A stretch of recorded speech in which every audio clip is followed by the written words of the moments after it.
என்னங்க, இந்த கஞ்சியை குடிச்சிட்டு மாத்திரை சாப்பிடுங்க. எனக்கு பசி இல்ல. இங்க பாருங்க, இப்படி படுத்துட்டே இருந்தா உங்களுக்கு அப்படித்தான் தோணும். அதுக்காக சாப்பிடாம இருக்க முடியுமா? என் மேல சாஞ்சுக்கோங்க. மாத்திரை மருந்து சாப்பிடறதுக்காவது நீங்க இந்த கஞ்சை குடிச்சே ஆகணும். இந்தாங்க, குடிங்க. என்னங்க, கஞ்சியை குடிக்காம என்னையே பார்த்துட்டு இருக்கீங்க? என்கிட்ட நீ இப்ப எப்படி பேசுற? எவ்வளவு பிரியமா பாசமா பேசுறல்ல, இதே மாதிரிதான் எப்பவும் நீ என்கிட்ட பேசணும்னு நான் நினைப்பேன், தெரியுமா?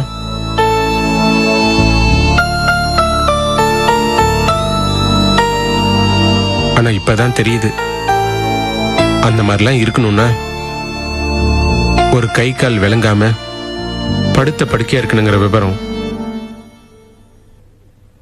ஏங்க ஏங்க இந்த மாதிரி எல்லாம் பேசி நீங்களே உங்களை வேதனைப்படுத்திக்கிறீங்க? அட என்னங்க? அடனா ஆச்சரியம் இல்ல. எதுக்கு ஆச்சரியம்? நீ இப்படி பேசுறது ஆச்சரியமா இல்ல இருக்கு?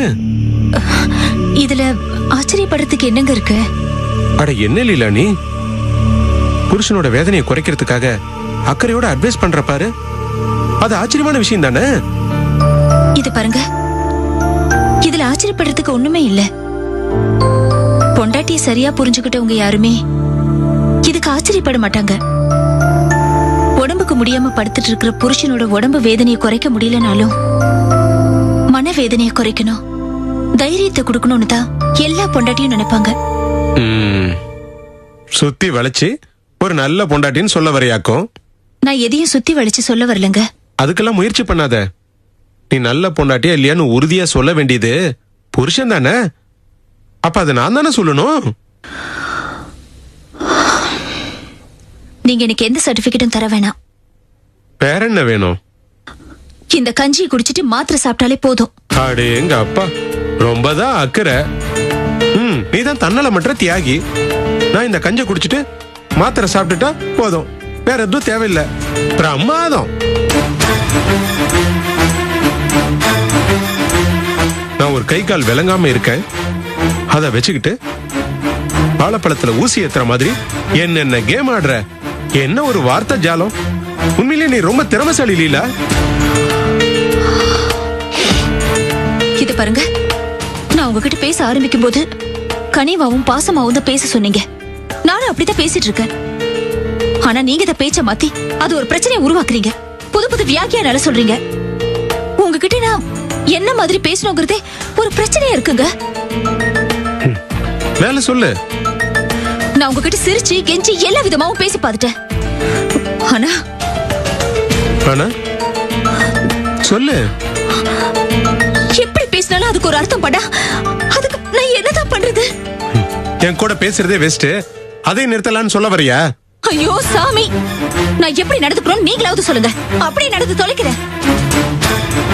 என்கிட்ட நீ உண்மையா நடந்துக்கணும். ஆனா உன்னால முடியுமா அது?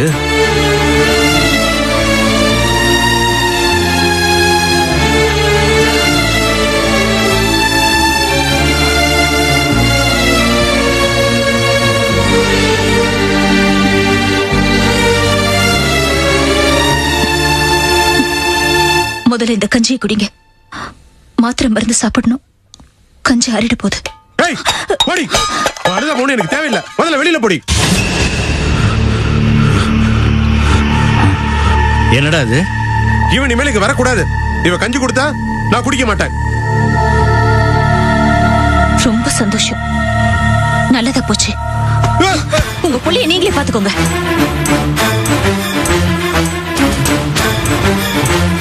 இந்த நிலைமையில ஏன்டா இப்படி பண்ற?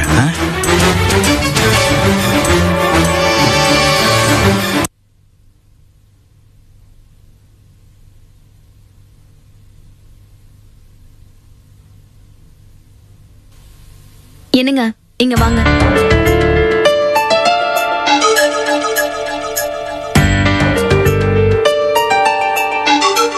என்ன குழந்தைய எதுக்காக அனாவசியமா வெளியே தூக்கிட்டு போறீங்க? வெளியில எங்க தூக்கிட்டு போயிருந்தேன்? அக்கா கூட தானே வச்சு கொஞ்சிட்டு இருந்தேன். அதத்தான் வெளியிலன்னு சொன்னேன். ஏன் விஜய் இப்படி? இது பாருங்க, நீங்க கூப்பிட்டீங்க, நான் இந்த வீட்டுக்கு வந்துட்டேன். ஏன் குழந்தை என் எண்ணம் படிதான் வளரணும். கொடுங்க கொடுங்க.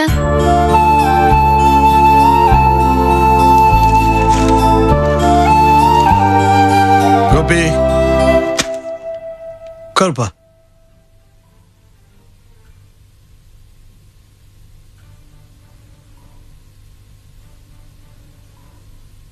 என்னடா பிரச்சனை? என்னப்பா இது? சின்ன விஷயத்தெல்லாம் பெருசாகிக்கிட்டு எதுக்கு எடுத்தாலும் சண்டை போட்டுக்கிட்டு ஏன் இப்படி பண்ணுது, எதுக்கு இப்படி நடந்துக்கிட்டு எதுவுமே புரியலப்பா. என்ன காரணம் உனக்கு உண்மையிலே தெரியலையா? வேற என்னப்பா? புடிவாதம். தான் நினைக்கிறதான் கரெக்ட், தான் பேசுறதான் கரெக்ட், மத்தவங்க பேசுறது எல்லாம் தப்புன்னு நினைக்கிற ஒரு நினைப்பு. அதான் இல்ல, எல்லாத்துக்கும் காரணமே நீதான். நானா? ஆமாப்பா. அந்த பொண்ணோட விருப்பத்துக்கு மாறா நீ இங்க வற்புறுத்தி கூட்டிகிட்டு வந்த. அதான் அந்த பொண்ணு இப்படி நடந்துக்குது. ஏப்பா, நான் எப்பவாது விஜயோட விருப்பத்துக்கு மாற நடந்திருக்கனா? இந்த தடவை அது பண்ணது எல்லாமே தப்புப்பா. அக்காவே அண்ணனையும் அவங்க வீட்டுல வச்சு விஜய் தப்பா பேசுனுச்சு. அதனாலதான் இங்க கூட்டு வரணும் நான் கூட்டு வந்தேன். கோபி, அந்த பொண்ணோட வீமை பத்தி உனக்கு தெரியல. நீ இங்க வற்புறுத்தி கூட்டிட்டு வந்துட்ட. இப்ப வீமை அதிகமாயிடுச்சே. இப்ப வீட்டுக்கு கூட்டு வந்துடல. எப்பவுமே விஜய் பேச்சுக்கு மதிப்பு கொடுக்குற நீ இப்ப ஒரு சின்ன மாற்றத்தை ஏற்படுத்தும் போது அவளால் தாங்கிக்க முடியலையே. அதை அதிருப்தியா கோவமா வெளிப்படுத்துறா.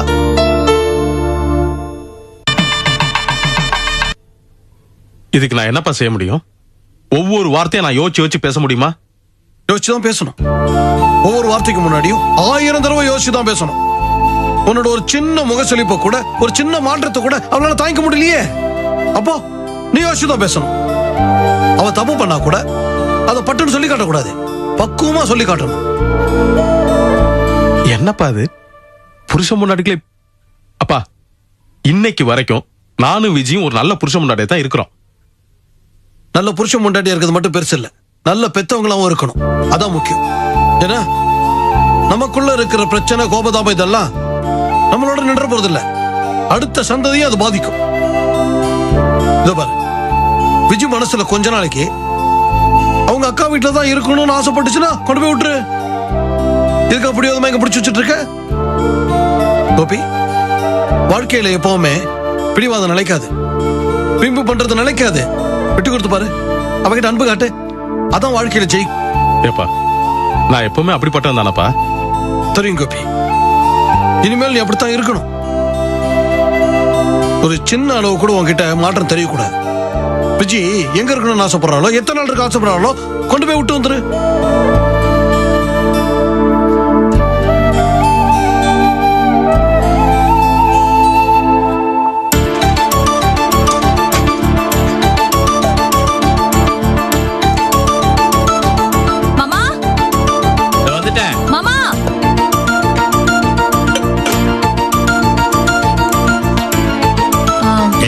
மாமா, இதெல்லாம் அவருக்கு தர வேண்டிய மாத்திரைங்க. மாமா, இத அவர் காலையில சாப்பிட்டதுக்கு அப்புறம் கொடுங்க. இதையும் கொடுத்துருங்க. அப்புறம் இத மத்தியானம் சாப்பிட்டதுக்கு அப்புறம் இந்த மாத்திரை கொடுங்க. சரி. அப்புறம் இதுல அவருக்கு டீ போட்டு வச்சிருக்கேன், கஞ்சி காய்ச்சி வச்சிருக்கேன். ஆனா அவர் இத குடிக்க மாட்டார் மாமா. உங்களுக்கு சாப்பாடு ரெடி பண்ணி வச்சிருக்கேன். இதெல்லாம் போதும்ல மாமா? எங்க கிளம்பிட்ட? ஆபீஸ்க்கு தான் மாமா. என்ன மாமா அமைதியாயிட்டீங்க? என்னடா இவ இப்படி பண்றாளே? நம்ம புள்ள மேல இருக்கிற அக்கறை இவ்வளவுதானான்னு தோணுதா? அப்படிலாம் ஒண்ணு இல்லம்மா. உன்னை பத்தி எனக்கு தெரியாதா? மாமா, எனக்கு உண்மையிலேயே போகணும்னு விருப்பம் இல்ல. அவர் பக்கத்துல இருந்து அவரை கவனிச்சுக்கணும்னு தான் எனக்கும் விருப்பமா இருக்கு. ஆனா நான் இங்க இருந்தா அது எந்த அளவுக்கு நல்லதா இருக்கும்னு எனக்கே தெரியல. அவர் பண்றதெல்லாம் பார்க்கும்போது எனக்கு ரொம்ப கஷ்டமா இருக்கு மாமா. நான் இங்க இருந்தா அவர் என்ன பாக்குற ஒவ்வொரு நிமிஷமும் கோவம் ஆயிடுறாரு, டென்ஷன் ஆயிடுறாரு. அதனால அவர் தான் கஷ்டப்படுறாரு. நான் இங்க இருக்கிறதுனால அவரால் நிம்மதியா இருக்க முடியாதுன்னு தோணுது. அதனால தான் மாமா நான் ஆபீஸ்க்கு போகணும்னு முடிவு பண்ணிட்டேன். புரியுதுமா, எனக்கும் புரியுது. அவர் மனசுல எந்த டென்ஷனும் இல்லாம ரிலாக்ஸ்டா ஓய்வு எடுக்கணும்னு டாக்டர் சொல்லிருக்காரு. நான் இங்க இருந்தா அது நடக்காதுன்னு ஒவ்வொரு நிமிஷமும் நிரூபிச்சிட்டு இருக்காரு. எனக்கு வேற வழி தோணல மாமா. நான் ஆபீஸ்க்கு போறேன். மாமா, அவரை கவனமா பாத்துக்கோங்க. சரிம்மா.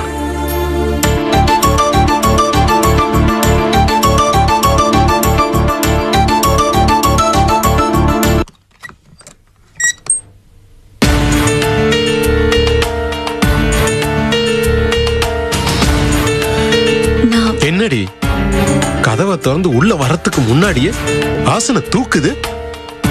காஸ்ட்லியான செண்டு போட்டிருக்கையாக்கும்.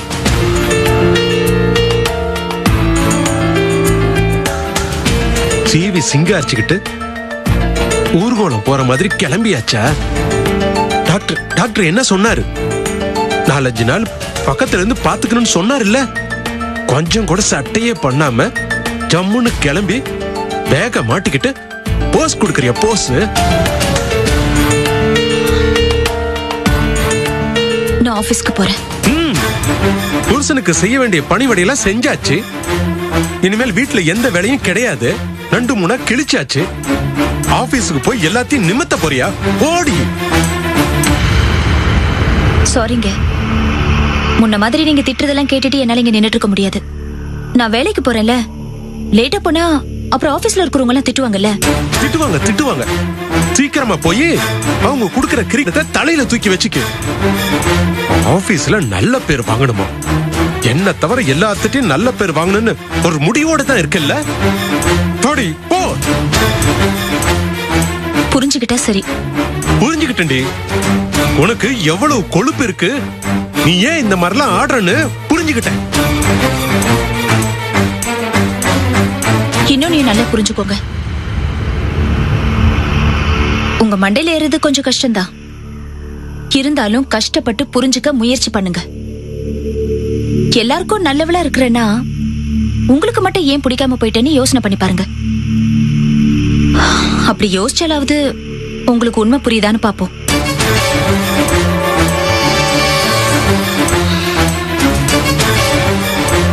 நான் வரேன். நில்லடி.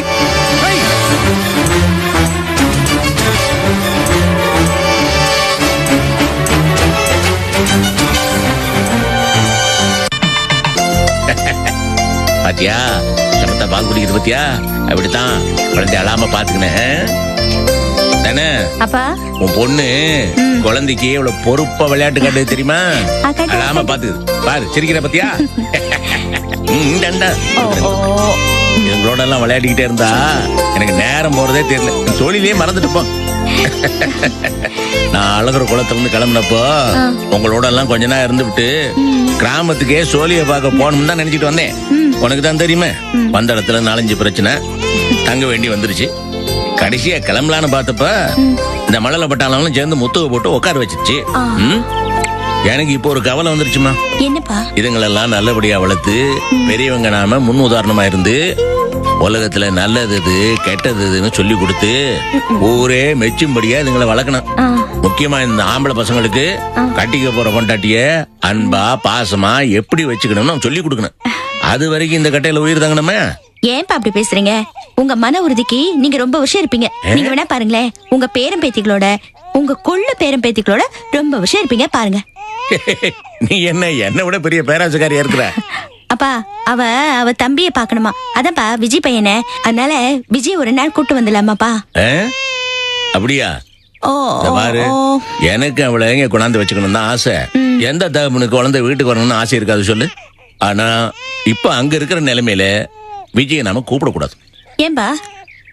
ஆமாமா, ஏதோ அவங்க கொஞ்சம் நிம்மதியா இருந்துகிட்டு இருக்காங்க. அந்த நிம்மதியை நாமே கிடைக்கலாமா? இப்ப நாம போய் கூப்பிட்டோம்னு வச்சுக்க, போட்டிக்காக வீம்புக்காக கூப்பிடணும்னு சண்டைக்கு வருவான். தேவையா இதெல்லாம்? அவங்களுக்காக நாம ஏன்பா பயப்படணும்? இது பயம் இல்லம்மா, அனுசரணை. ஏதோ காரணத்துக்காக கோபி மாப்பிள்ள கூட்டு போயிருக்காரு, இருக்கட்டும், நிம்மதியா விடு. அதான்ப்பா ஏன்னு புரியல. கோபி ஒரேடி அவங்க வீட்டு ஆள் பேச்சு கேட்டாரு. பேச்ச கேட்கலாமா? இத நம்ம சரியா புரிஞ்சுக்கணும். இத பாரு, என்ன பொறுத்த வரைக்கும் எனக்கு கோபி மாப்பிளையும் தெரியும், விஜய் பொண்ணையும் தெரியும். விஜய் ஏதாவது சொல்லிருப்பா, இல்லன்னா அப்படி கூட்டு போவாரா? போட்டும் விடு. என்னமோமா என்னை பொறுத்த வரைக்கும் விஜயோட வாழ்க்கை மட்டும்தான் இப்ப சந்தோஷமா இருந்துகிட்டு இருக்கு. அவ அங்கேயே நிம்மதியா இருக்கு. விடு. ஓனப்பா ஏன் அழுது? பால் சாப்பிடணுமா உனக்கு?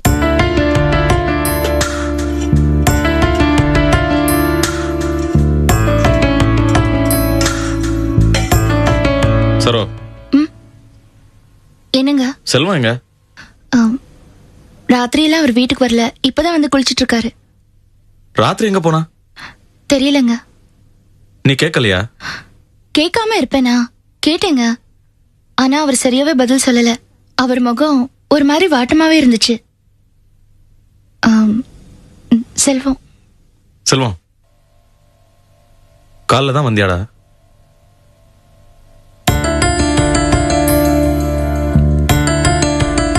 என்னடா பிரச்சனை? என்ன உன்னோட வருத்தம்?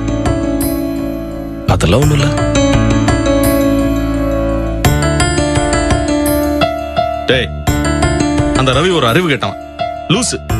அவன் பேச்சுக்காக எவ்வளவு வருத்தப்படுற?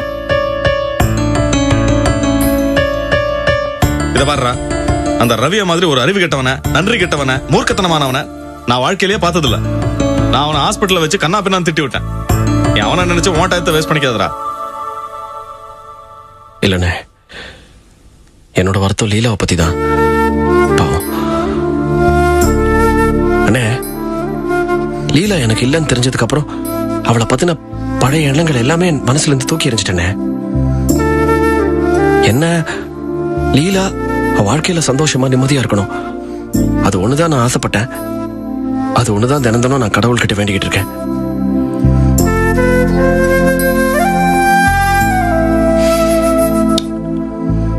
ஏனி, எங்க எல்லாரையும் விட உங்களுக்கு தெரியும்ல லீலாவோட அருமை. எவ்வளவு ஒரு புத்திசாலித்தனம், நிதானம், துருதுருப்பான ஷார்ப்பான பேச்சு.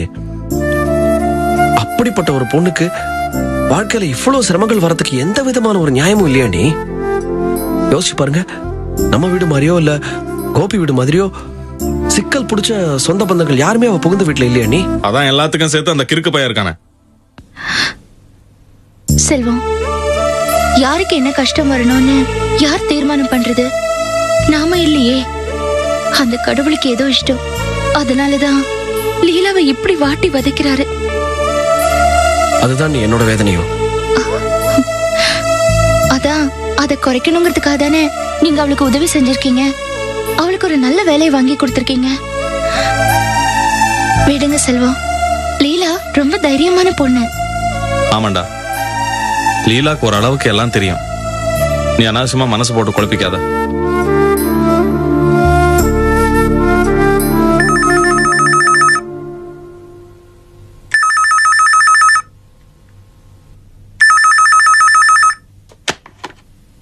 ஹலோ மாணிக்கம், நான் தான்ப்பா அம்மா பேசுறேன். அம்மா, எப்படிமா இருக்கீங்க? நல்லா இருக்கேன்ப்பா. ஆமா, வியாபாரம் எல்லாம் எப்படி இருக்கு? பரவாயில்லாம போயிட்டு இருக்குமா. நடராஜ் எப்படிப்பா இருக்கான்? அவனுக்கு என்னம்மா, நேரத்துக்கு சாப்பிடுறான், தூங்குறான், ராஜாட்டம் இருக்கான். பிள்ளைய நல்லா பாத்துக்கப்பா. அவன் ஐஸ்கிரீம் எல்லாம் கேட்டா வாங்கி கொடுத்துறாத, அவன் உடம்புக்கு ஒத்துக்காது. சரிம்மா. இத பாரு, அவனுக்கு வாரம் தலைக்கு எண்ணெய் தேய்ச்சி குளிப்பாட்டி விடணும்ப்பா. சரிம்மா. அப்புறம் நம்ம கிழவி எப்படிப்பா இருக்கு? வந்துச்சுமா, நல்லா இருக்கு. டேய், அது வந்துச்சுன்னா அதுக்கு மாத்திரம் வந்து ஏதாவது வேணுமான்னு கொஞ்சம் கேட்டு வாங்கி கொடுப்பா. அதுகிட்ட காசு இல்லைன்னா கூட வாய் விட்டு எதுவும் கேட்காது. கண்டிப்பாமா, கிழவிக்கு செய்யாம யாருக்கு செய்ய போறேன். அம்மா, நீங்க நிர்மலா எப்படி இருக்கீங்க? குழந்தை எப்படி இருக்கு? எல்லாரும் நல்லா இருக்கோம்டா. மாணிக்கம், செல்வம் எப்படிப்பா இருக்கான்? நல்லா இருக்காமா. இத பாருப்பா, இந்த முறை அவன் மனசு ரொம்ப சங்கடப்பட்டுட்டான்பா. பாவம், என்னையும் நிர்மலாவை நினைச்சு ரொம்ப சங்கடப்பட்டுட்டான்பா. அவனுக்கு ரொம்ப நல்ல மனசுதான். பேச்சுதான் பட்டு பட்டுன்னு பேசுவானே தவிர பிரியத்தை வெளிப்படையா அவனுக்கு காமிக்க தெரியாது. மனசுக்குள்ளேயே வச்சு புழுங்குவான். அவன் குணம் அப்படி. ஆமாமா, நீங்க சொல்றது உண்மைதான். அவனை நல்லா கவனிச்சுக்கோப்பா. சரிம்மா. சரிப்பா, நேராவது நான் வச்சிடுறேன். சரிம்மா. சரி.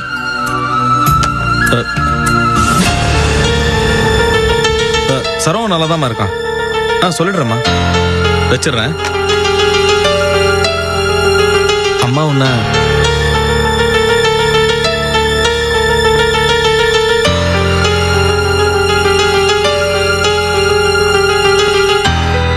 செல்வம் கிளம்பு, கடைக்கு லேட் ஆச்சு.